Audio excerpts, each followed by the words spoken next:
Pakistan poised to receive Chinese J-35E stealth fighter by 26-27। जी हाँ, बिल्कुल सही सुना आपने। आप देख भी सकते हैं, डिफेंस सिक्योरिटी एशिया की ये खबर है जिसमें बताया गया है कि चीन पाकिस्तान को J-35 स्टेल्थ लड़ाकू विमान इसी साल से देने जा रहा है। इतना ही नहीं, कुछ और जो न्यूज नेटवर्क्स हैं वो भी खबर दे रहे हैं कि इस साल के अंत या फिर अगले साल की शुरुआत से पाकिस्तान को एक स्टेल्थ एयरक्राफ्ट मिलना शुरू हो जाएगा।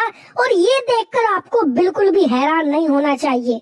आपको मैंने 1.5 साल पहले 2024 में खबर दे दी थी कि चीन ने पाकिस्तान के साथ एक स्टेल्थ एयरक्राफ्ट की डील कर ली है, जिसके तहत चीन पाकिस्तान को 40 स्टेल्थ लड़ाकू विमान देने जा रहा है। और उस समय J-35 की टेस्टिंग शुरू ही हुई थी। जी हाँ, टेस्टिंग फेज में ही पाकिस्तान ने ऑर्डर दे दिए थे। उसका नतीजा ये है कि अब 2 सालों के बाद पाकिस्तान को पहला स्टेल्थ एयरक्राफ्ट मिलेगा। एक खास बात आप ध्यान में दीजिए, हर एक खबर में बताया गया है J-35E एयरक्राफ्ट।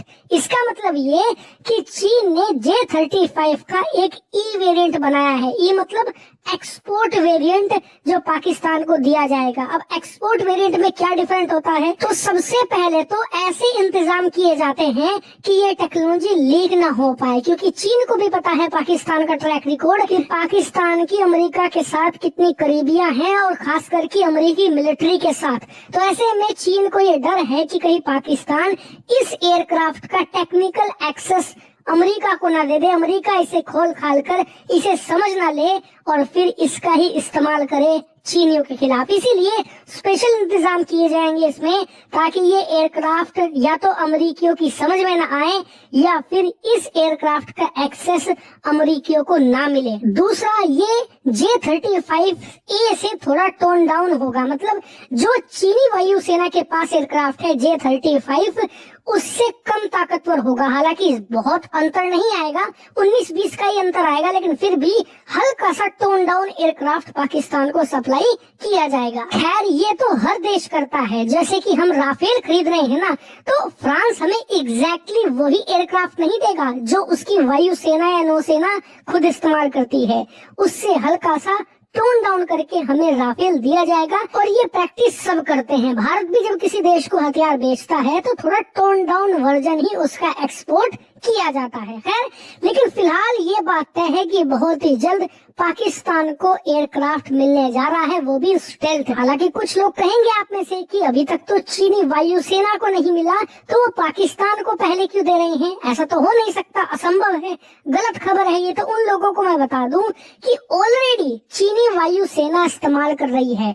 यहाँ तक कि अमेरिकी सरकार का कहना है कि अक्टूबर 2025 तक 57 से लेकर 60 J-35 एयरक्राफ्ट अब तक चीनी वायुसेना रिसीव कर चुकी है। और आने वाले समय में वो सालाना 40 से लेकर 50 J-35 बनाएंगे, जिसमें से कुछ एक्सपोर्ट करेंगे, कुछ अपनी वायुसेना को दिए जाएंगे। यानी कि J-35 को लेकर उनकी एक प्रॉपर प्लानिंग है और इसके हिसाब से वो बहुत तेजी से आगे बढ़ रहे हैं। लेकिन फिलहाल भारत की टेंशन बढ़ने वाली है, क्योंकि पाकिस्तान के पास J-35A आने का मतलब है बंदर के हाथ में तलवार। और इसीलिए हम लोगों को ये बात भले ही पसंद नहीं है, लेकिन अब करना पड़ेगा। हमें मजबूरी में तुरंत स्टेल्थ एयरक्राफ्ट खरीदना पड़ेगा। और मेरे हिसाब से Su-57 अब हमारे लिए एक जरूरत बन गया है। अभी तक लग्जरी था, लेकिन अब तो ये जरूरत बन गया है।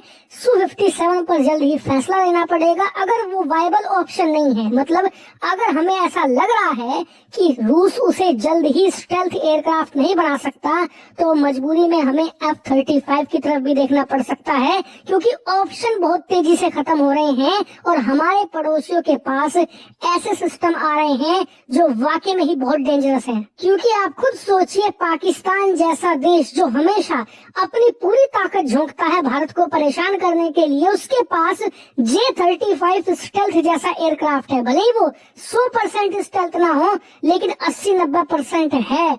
ऐसे में वो भारत के लिए मुसीबत खड़ी करने की पूरी कोशिश करेगा।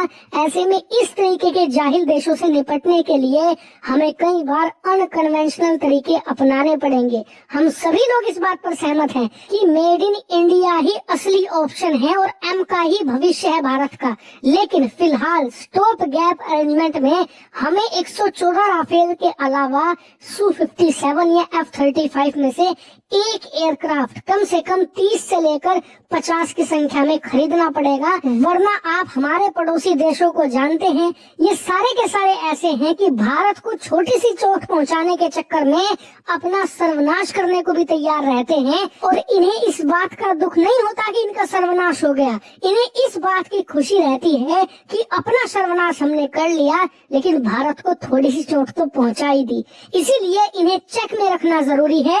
हालांकि आपका इस पर क्या मानना है, कमेंट करके बताइए।